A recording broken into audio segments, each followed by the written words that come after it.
Comme vous avez sûrement dû le remarquer, la plupart des végétaux n'ont pas besoin de se nourrir en matière organique, pour la simple raison qu'ils ont le super pouvoir de créer eux-mêmes leur propre matière organique. On qualifie donc ces organismes d'autotrophes pour le carbone, par opposition aux hétérotrophes qui, comme nous, ont bêtement besoin de récupérer leurs molécules organiques déjà toutes faites dans leur environnement.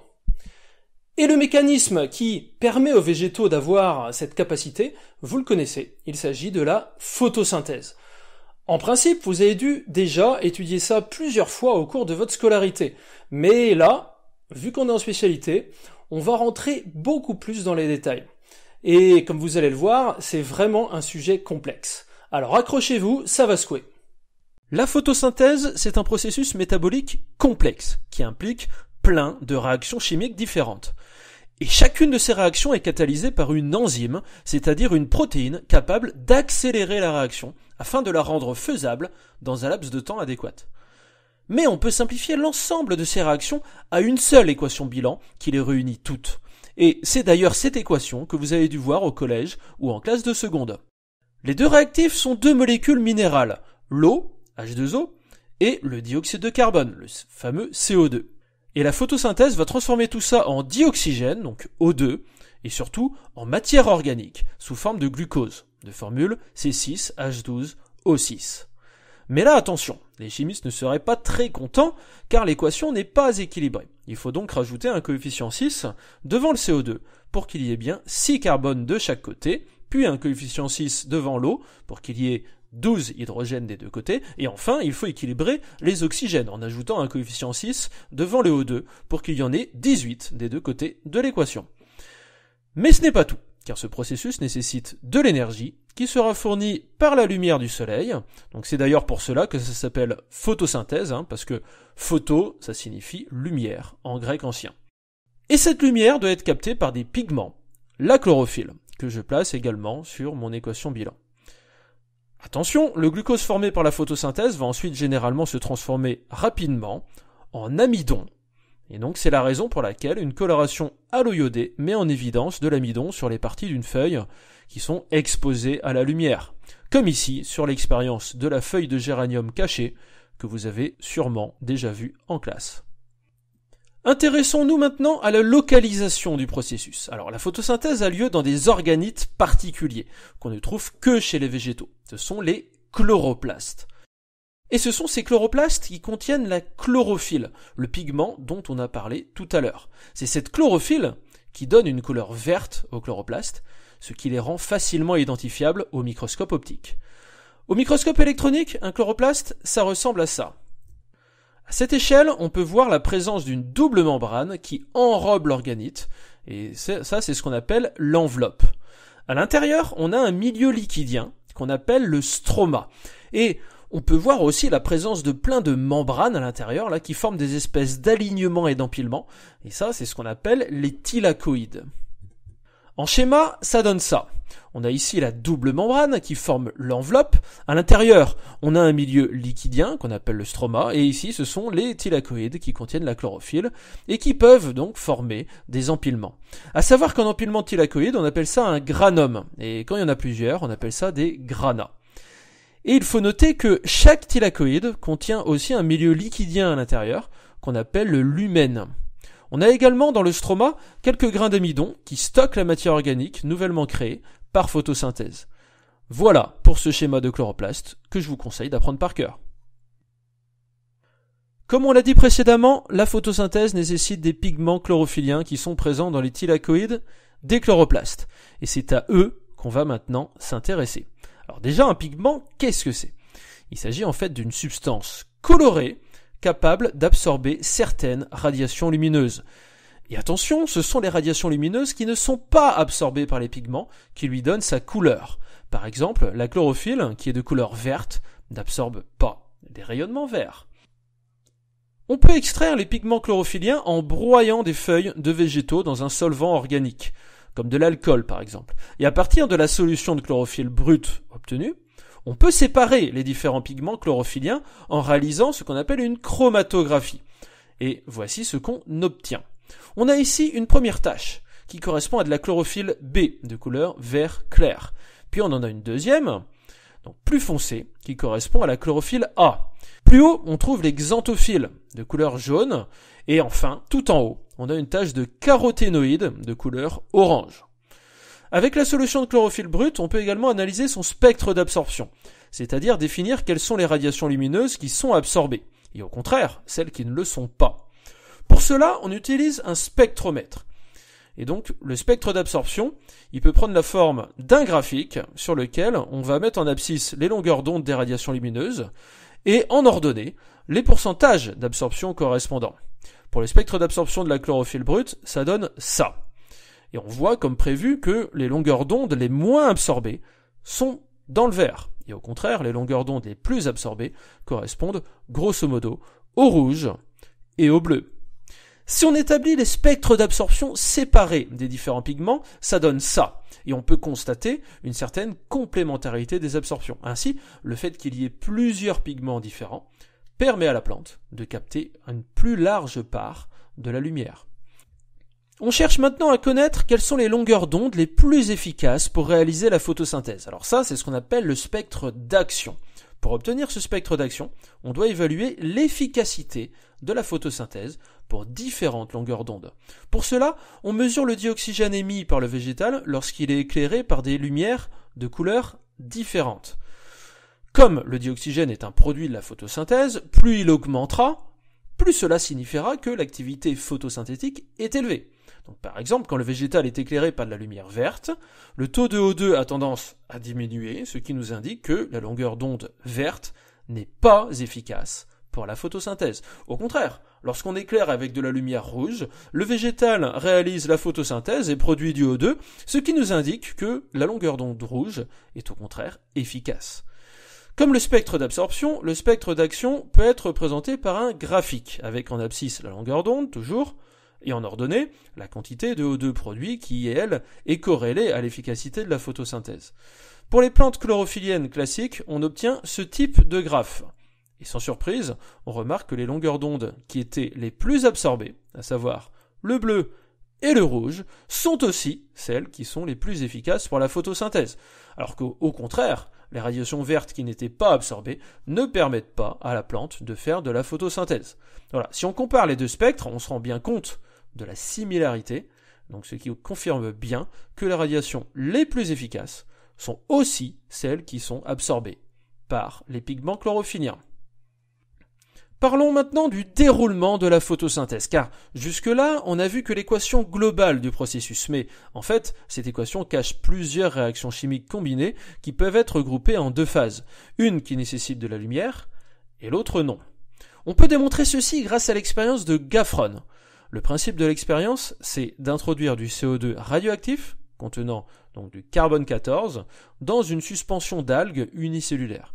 Les algues utilisent le CO2 pour la photosynthèse et créent de la matière organique qui, elle, sera aussi radioactive du coup. Et en mesurant la radioactivité dégagée par les algues, on peut connaître en temps réel la quantité de CO2 fixée.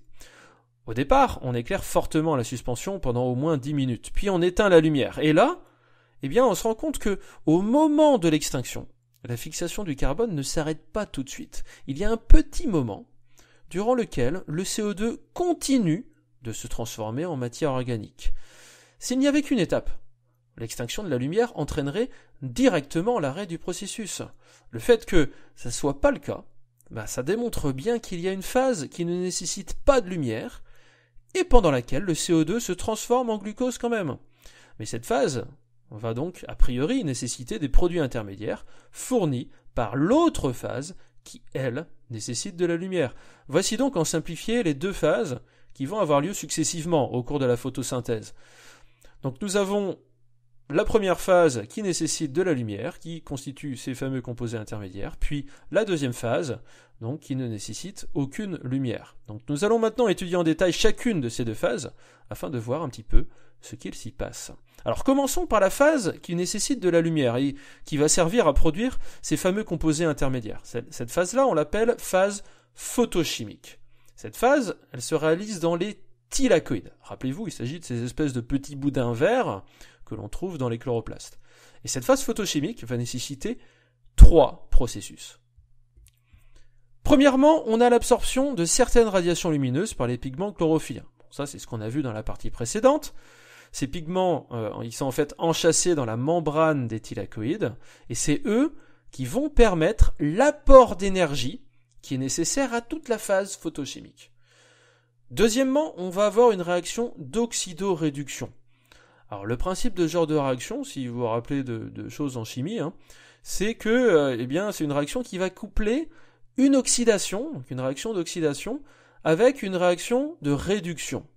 En l'occurrence ici, l'oxydation, qu'est-ce que c'est ? C'est l'eau qui va s'oxyder en dioxygène.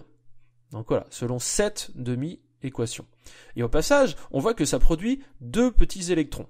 Cette oxydation, elle va être couplée à la réduction d'une molécule qu'on qualifiera de coenzyme. Il s'agit en réalité du NADP+, mais pour plus de simplicité, on l'appellera R, grand R. Cette réduction donne ainsi du RH2, grâce à la récupération des 2 électrons de l'oxydation précédente. Et donc l'ensemble de l'oxydoréduction peut être résumé par cette équation. Au passage, la présence de cette réaction d'oxydoréduction peut être mise en évidence par la réaction de Hill. Il s'agit d'une expérience que vous avez sûrement dû faire en classe, et dont le principe est le suivant. On obtient une suspension de chloroplaste isolée, on la place à la lumière, et on regarde avec une sonde si elle produit du dioxygène ou pas. Et en l'occurrence, on se rend vite compte qu'en l'absence du reste de la cellule qui habituellement fournit le coenzyme R, on s'aperçoit que les chloroplastes n'émettent pas de O2.